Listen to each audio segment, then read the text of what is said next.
Alright, so here we are at the start of another autocross. But this one's a little bit different. It's not our usual autocross where you just show up, race, get points, and call it a day. This is a special 2-day event that we're having, and it's a mid-season championship type event. I mean, really no special trophies other than the trophy that's going to be awarded for the Axis versus Allies. So, as you can maybe tell by the red dot on my hood that I'm driving for the Axis because I have a CRX, and all of the American cars are on the Allies.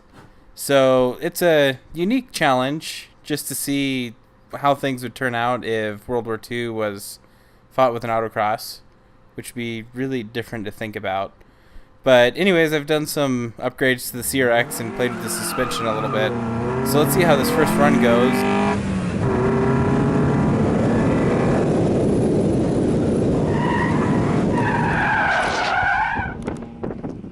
Okay, so maybe that wasn't the best slalom ever. Alright, so this is the second run. Let's see if I can figure out how to do the slalom this go around.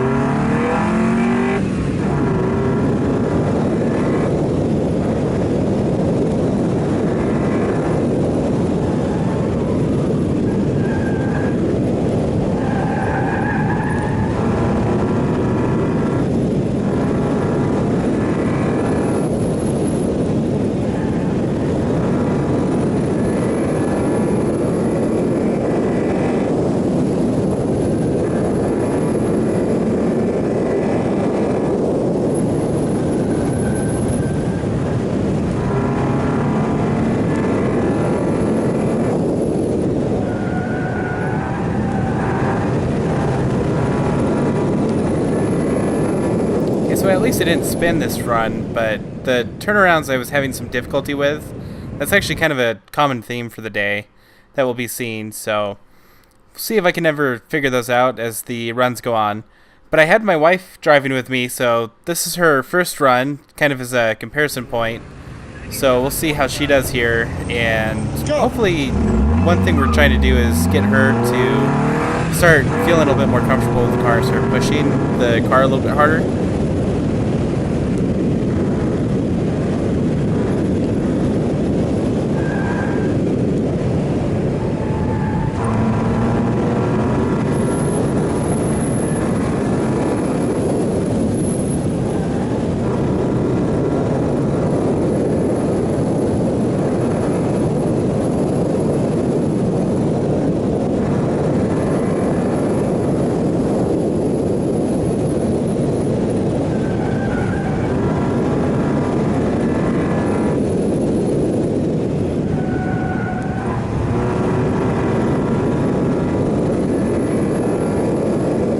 Really impressive watching her run is how well she was able to navigate the course and get the car where it needed to be, especially in comparison to my run where I was just all over the place.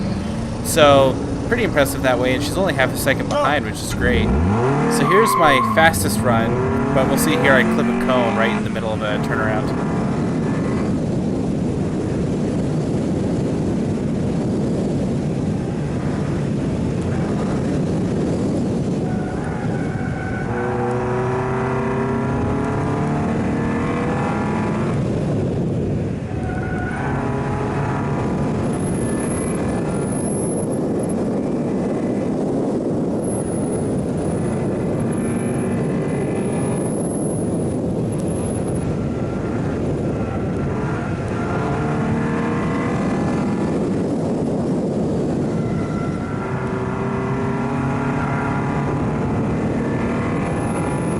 So on that last run, this was the 5th run, I was able to put everything together, but I just barely clipped that cone. So let's go look at that rear view camera because it's how I clipped it, it's pretty funny.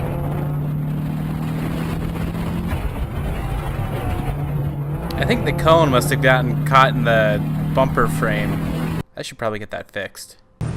Alright, so here I'm jumping to the second day, and the second day was interesting. We were running the course backwards, but all of the increasing radius turnarounds from day 1 now turned into decreasing radius.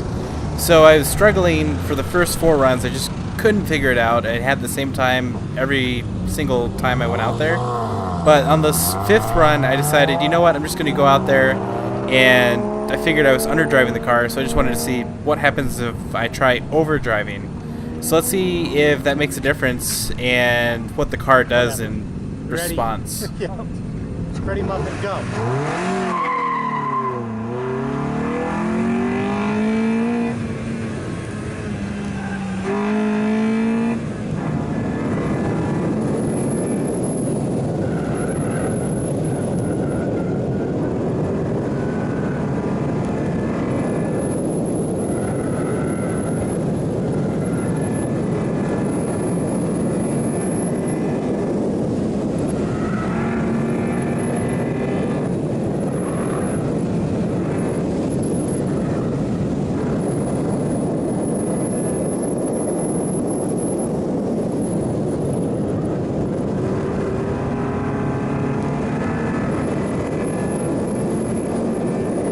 So going out there with the mentality of just sending it actually worked out pretty well. I managed to drop nearly 2 seconds on that run, but the car did some interesting things. So let's watch this last video and look for what the car was doing.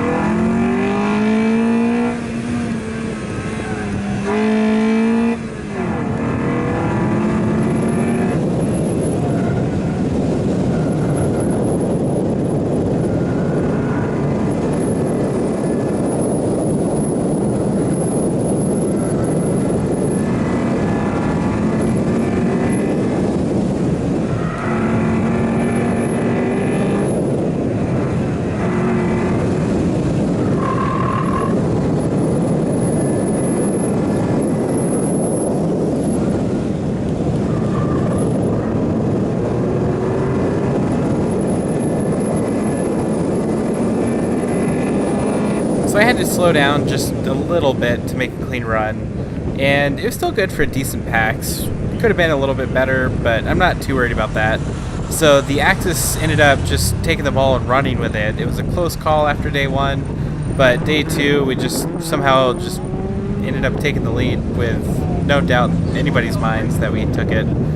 But ignoring the times and the scores and everything, what I'm finding interesting is how the CRX was behaving out there. So there are a couple areas where going into the sweepers and after a turn-in, the front was pushing a little bit. But what I find really interesting is how the second I got on the gas, all of a sudden it would just plant and then go. So it's interesting, and I think what's happening is when the car is tripoding and lifting one of the rear wheels, the rear sway bar can't do anything because one of the wheels is in contact with the ground. So it's kind of an interesting thing to realize, in that I think what I need to do is start getting on the gas sooner when going through sweepers. And they've always kind of been a struggle for me. So I think this is actually going to be really helpful for me going forward. It's just telling myself that I need to turn in and then get on the gas right away instead of kind of coasting through the sweepers. So it's going to be an interesting thing to observe in the future if it's something I can actually pull off and begin training myself to do. But it's just interesting that for whatever reason the CRX kind of brought that trait out more so than the Civics ever did. So it's going to be a good learning tool, I think.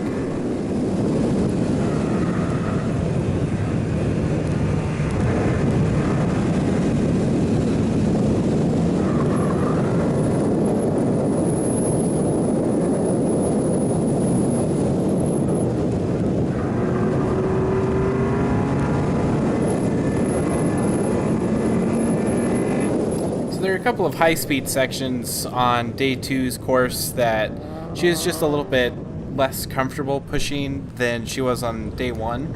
So hopefully we can get her up to speed and more comfortable with the CRX as we go through a few more races.